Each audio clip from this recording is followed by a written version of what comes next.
এই যে বিস্ফোরণে যে মেয়েটির প্রাণ গেছে, খুবই বেদনা। আমরা অবশ্যই তার সাথে আছি এবং তামান্নার মা সম্ভবত, আমি যতটুকু শুনেছি, সিবিআই এনকোয়ারি ডিম্যান্ড করেছে, কোর্টে আসবে। ম্যাটার আন্ডার সাবজুডিস খুব শিগগিরই ফাইল হবে। এই যদি ম্যাটার আন্ডার সাবজুডিসে ফাইল হয় তখন বোঝা যাবে সিবিআই এনকোয়ারিতে যে কে দোষী কে নির্দোষ, এবং দোষীর শাস্তি হবে সিবিআই এনকোয়ারি আসার পর।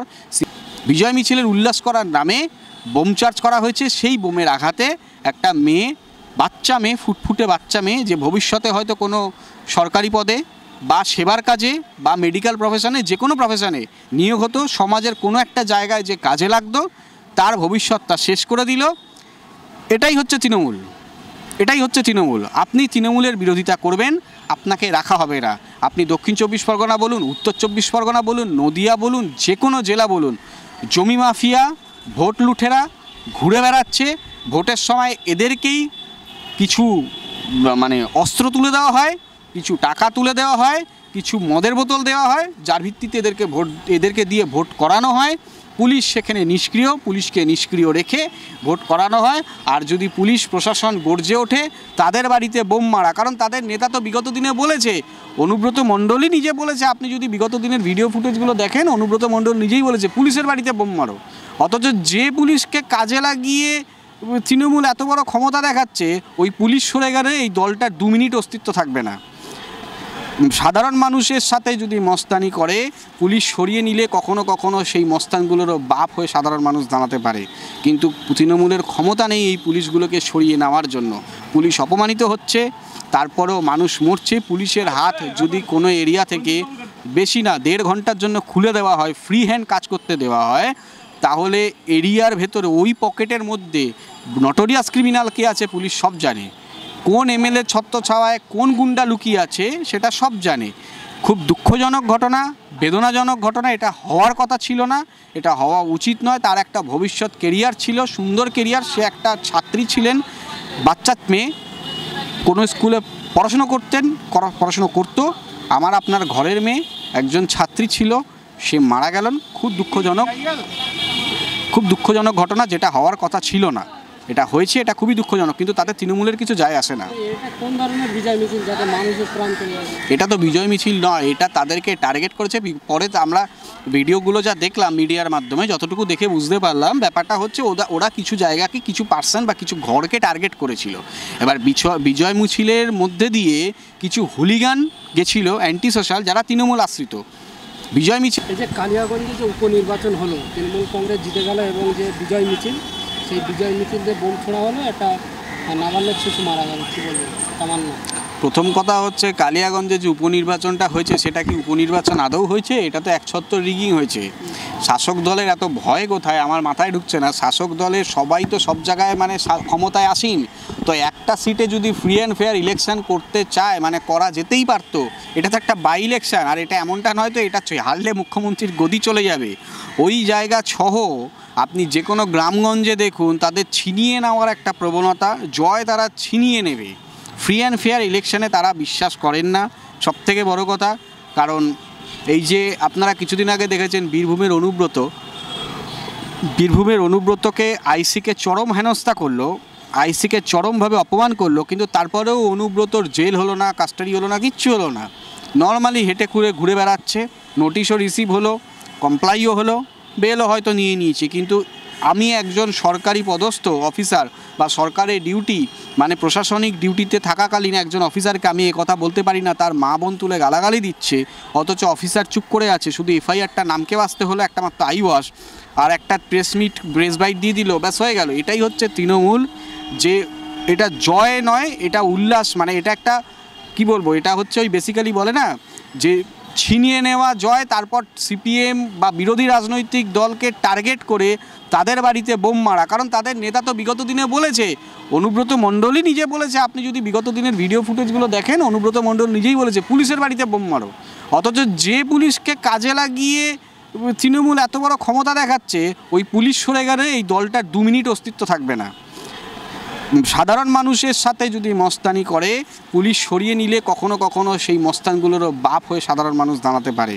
কিন্তু তৃণমূলের ক্ষমতা নেই এই পুলিশগুলোকে সরিয়ে নেওয়ার জন্য।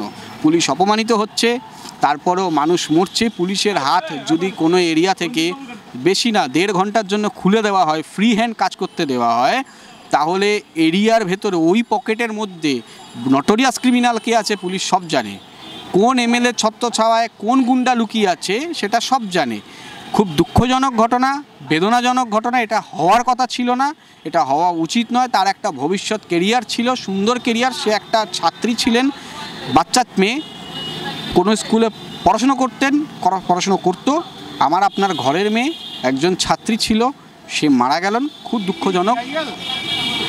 দুঃখজনক ঘটনা, যেটা হওয়ার কথা ছিল না, এটা হয়েছে। এটা খুবই দুঃখজনক, কিন্তু তাতে তৃণমূলের কিছু যায় আসে না। এটা কোন ধরনের বিজয় মিছিল যাতে মানুষের প্রাণ চলে যাবে? এটা তো বিজয় মিছিল নয়, এটা তাদেরকে টার্গেট করেছে। পরে আমরা ভিডিওগুলো যা দেখলাম মিডিয়ার মাধ্যমে, যতটুকু দেখে বুঝতে পারলাম ব্যাপারটা হচ্ছে ওরা কিছু জায়গাকে, কিছু পার্সন বা কিছু ঘরকে টার্গেট করেছিল। এবার বিজয় মিছিলের মধ্যে দিয়ে কিছু হুলিগান গেছিল, অ্যান্টি সোশ্যাল, যারা তৃণমূল আশ্রিত। বিজয় মিছিলের উল্লাস করার নামে বোম চার্জ করা হয়েছে। সেই বোমের আঘাতে একটা মেয়ে, বাচ্চা মেয়ে, ফুটফুটে বাচ্চা মেয়ে, যে ভবিষ্যতে হয়তো কোনো সরকারি পদে বা সেবার কাজে বা মেডিকেল প্রফেশনে, যে কোনো প্রফেশনে নিয়োগ হতো, সমাজের কোনো একটা জায়গায় যে কাজে লাগতো, তার ভবিষ্যৎটা শেষ করে দিল। এটাই হচ্ছে তৃণমূল। আপনি তৃণমূলের বিরোধিতা করবেন, আপনাকে রাখা হবে না। আপনি দক্ষিণ 24 পরগনা বলুন, উত্তর 24 পরগনা বলুন, নদিয়া বলুন, যে কোনো জেলা বলুন, জমি মাফিয়া, ভোট লুঠেরা ঘুরে বেড়াচ্ছে। ভোটের সময় এদেরকেই কিছু অস্ত্র তুলে দেওয়া হয়, কিছু টাকা তুলে দেওয়া হয়, কিছু মদের বোতল দেওয়া হয়, যার ভিত্তিতে এদেরকে দিয়ে ভোট করানো হয়। পুলিশ সেখানে নিষ্ক্রিয়, পুলিশকে নিষ্ক্রিয় রেখে ভোট করানো হয়। আর যদি পুলিশ প্রশাসন গর্জে ওঠে, তাহলে ওই একজন আইপিএস অফিসার ছিলেন না, ভদ্রলোকের নাম আমার এই মুহূর্তে মনে পড়ছে না খুব সম্ভবত, যে ভদ্রলোক বলেছিলেন মমতা ব্যানার্জিকে, ওই অপদার্থ মুখ্যমন্ত্রীটাকে বলেছিল যে ম্যাডাম আমার জামায় কোনো আমি দাগ লাগতে দেবো না। পরবর্তীকালে বীরভূমের এসপি ছিলেন, বীরভূমের এসপি থেকে তাকে সরিয়ে নিল, কিসাম ত্রিবেদী, আমার নামটা ঠিক এই মুহূর্তে মনে পড়ছে না। ওই ভদ্রলোকের মতো যদি অফিসার হন, তাহলে ওই আপনাকে হয় কোনো একটা জায়গায় ট্রান্সফার করে দেবে, কোনো ট্রেনিং সেন্টারে পাঠিয়ে দেবে, যার ভিত্তিতে রিসেন্টলি তাকে দিল্লি থেকে অর্ডার এসছে যে তাকে তুলে নেওয়ার জন্য, ওয়েস্ট বেঙ্গল থেকে তুলে নিয়ে অন্য জায়গায় ট্রান্সফার করছে, দিল্লিতে নিয়ে যাচ্ছে। তো এরকম হবে এফিশিয়েন্ট অফিসার, এফিশিয়েন্ট জাজ আপনারা রাখতে পারবেন না। বিগত দিনে আপনারা অভিজিৎ গাঙ্গুলিকে দেখেছেন। জাস্টিস অভিজিৎ গাঙ্গুলি, যিনি এখন সাংসদ এবং অসুস্থ খুবই, তার যে জাজমেন্টগুলো দিয়েছে শিক্ষা দুর্নীতি, স্বাস্থ্য দুর্নীতি, শিক্ষা দুর্নীতির ক্ষেত্রে যে জাজমেন্টগুলো দিয়েছে, প্রত্যেকটা জাজমেন্ট সুপ্রিম কোর্টে চ্যালেঞ্জ হয়েছে। জাজমেন্ট স্টে করানোর মতো ক্ষমতা হয়নি এই চোর অপদার্থ সরকারের। তো সেই জায়গায় দাঁড়িয়ে এই অপদার্থ সরকার মানুষের প্রাণ বলি দিয়ে, বাচ্চাকে বলি দিয়ে ইলেকশনে জিতবে, এটা খুব স্বাভাবিক কথা। তবে একটা কথা, 34 বছরের বাম শাসনকে যদি মানুষ সরাতে পারে, তাহলে এই অপশাসনকেও সরাতে পারবে। আমার মনে হয় সময় এসেছে মানুষকে ভাবতে হবে যে আমি কোন 26-এ কাকে আনবো। জমি লুঠেরা, মার্ডারার যে বাচ্চার প্রাণ নেয়, রেপিসদের যে সাপোর্ট করে, এই সরকারকে, না একটা স্বচ্ছ সরকার যে 100 দিনের কাজের জন্য 100 দিনের কাজ ফিরিয়ে দেয়, নাকি যেই সরকার যে শিক্ষাক্ষেত্রে, স্বাস্থ্যক্ষেত্রে দুর্নীতি, 34 বছরের সিপিএমকে গালাগালি দেয়। 34 বছরে এসএসসি কোনো টিচার রাস্তায় নেমে আন্দোলন করেনি। 34 বছরে কোনো শিক্ষককে বা কোনো পুলিশ অফিসারকে ডিএ পেতে হবে না, বা ডিএ পাবে না, বা ডিএ পাবে কি না সংগ্রামী যৌথ মঞ্চ হয়নি। ভাস্কর ঘোষের মতো লোককে রাস্তায় নেমে গলা ফাটিয়ে চেঁচিয়ে বলতে হয়নি। 34 বছরে 25% কেন 5% ডিএও বাকি রাখেনি সরকার। লজ্জা হওয়া উচিত। যখন 2011-তে ক্ষমতায় এলো, আপনাদের মনে থাকবে ওই ধর্মতলাতে মমতা বন্দ্যোপাধ্যায় একটা চেয়ারে করে একটা বড় ফাইলের লিস্ট বানিয়েছিল যে আমার কাছে সমস্ত ফাইল রেডি আছে, আমি ফাইল এক্সিকিউট করব বলেছিলেন। উনি ওইখান থেকে নাম ধরে তৎকালীন বামফ্রন্টের আমলে মেয়র বিকাশ রঞ্জন ভট্টাচার্যের দিকে আঙুল তুলে বলেছিলেন যে বিকাশবাবু আমার কাছেও লিস্ট আছে। তো সেই ফাইলগুলো কোথায় গেল? বরং ওনারা তো ফাইল দিতে পারলেন না, বরং উল্টে ওনাদের নামে ফাইল বেরিয়ে গেল। এই চোর পার্থ, 3.5 বছরের জেল খাটা কুণাল, এই 3.5 বছরের জেল খাটা কুণাল, যে কিনা একসময় ভ্যান চাপড়ে বলেছিল যে সারদার সব থেকে বেনিফিশিয়ারি যদি কেউ হয় তাহলে এর নাম মমতা বন্দ্যোপাধ্যায়। ও মাঝে মাঝেই চোখের জল ফেলে, কান্নাকাটি করে, মমতা দিয়ে আমাকে ধরে নিয়ে যাক, মাঝে মাঝেই কান্নাকাটি করে। তারপর কান্নাকাটি করে ওই জেলের ওই গুরুদশা কাটিয়ে উঠে তারপর মমতার পা ধরে আবার মমতা আমার মা, এরকম টাইপের একটা হয়তো ভাবনা চিন্তা নিয়ে সে চলে গেলেন। আজকে হাইকোর্টে দাঁড়িয়ে তার এগেনস্টে রুল জারি করা হয়েছে। মানে এটা হচ্ছে তাদের দলের চরিত্র, তাদের নেতাদের চরিত্র এটাই। মানে 5-6 মাস পরে তো 26-এর নির্বাচন, এখন থেকে যদি সামান্য উপনির্বাচনে যদি মানুষের প্রাণ যায়, তাহলে 26-এর নির্বাচন তো 242টা 94টা সিটে ভোট হবে। আসলে ব্যাপারটা হচ্ছে ও ভয় পেয়ে গেছে। সিপিএমের আমলে এরকম অনেক হয়েছে যে ক্ষমতায় সিপিএম, মেয়র কংগ্রেসের, ক্ষমতায় সিপিএম, মেয়র সুব্রত মুখার্জি, আপনারা দেখেওছেন, সাক্ষীও আছে। ক্ষমতায় বুদ্ধদেব ভট্টাচার্য হয়তো 4-5টা সিটে বা বাই ইলেকশনে সিপিএম নাই জিততে পারে, কিন্তু কোনো ঝামেলা হয়নি। ক্ষমতা কর্পোরেশনের মেয়র সুব্রত মুখার্জি হয়নি, হয়েছে তো। মিউনিসিপ্যাল ইলেকশনে, কর্পোরেশন ইলেকশনে হারা হয়নি, হেরেছে তো। রাজপুত সোনারপুরে হারেনি, হেরেছে তো। তার মানে কি ক্ষমতা দেখিয়ে, বোমবাজি করে, গোলাগুলি চালিয়ে মানুষের কণ্ঠ রোধ করা যায় না। একটা কথা মাথায় রাখবেন, আপনারা যদি মস্তানি দেখান, পুলিশের ছত্রছায়ায় থেকে অলরেডি বিভিন্ন গ্রামগঞ্জে কিন্তু রেজিস্ট্যান্স শুরু হয়ে গেছে। পুলিশ কিন্তু মার খাচ্ছে, পুলিশ ঝামেলার সামনে পড়ছে। আর পুলিশ ঝামেলার সামনে যখন পড়ছে, তখন আপনাদেরও পড়তে হবে। আপনাদেরকেও কিন্তু গো ব্যাক স্লোগান শুনতে হচ্ছে। সাধারণ মানুষ খেপে গেলে তখন কিন্তু পুলিশ আটকানোর ক্ষমতা রাখবে না, পুলিশ নিজেও আটকাতে পারবে না।